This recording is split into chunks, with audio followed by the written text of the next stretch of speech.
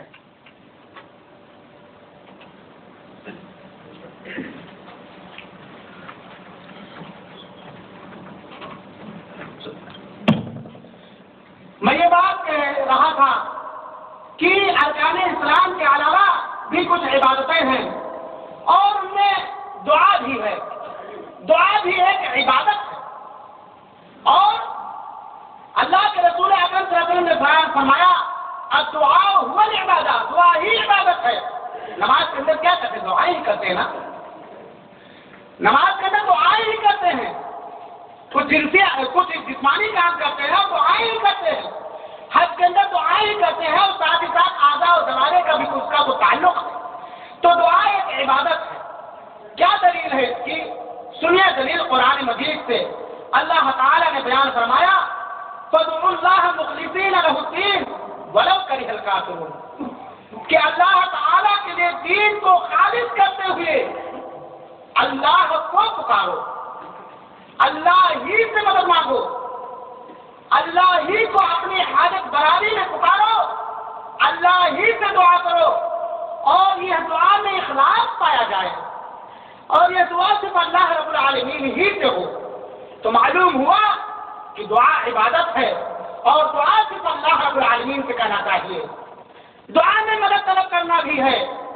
استغاثہ اور استعانہ بھی ہے، کسی سے مدد طلب کرنا، کسی سے استعانت کرنا یہ بھی عبادت ہے۔ لہذا اگر ہمارا ہاتھ اٹھے دعاؤں کے لیے تو دعائیں اللہ سے ہو، ہمارا یا غوث المدد کہنا یا شیخ المدد کہنا یا نبی المدد کہنا یا عبد القادر الجیلانی المدد کہنا اس آیت کریمہ کے خلاف ہے۔ دوستو میں نہیں کہتا،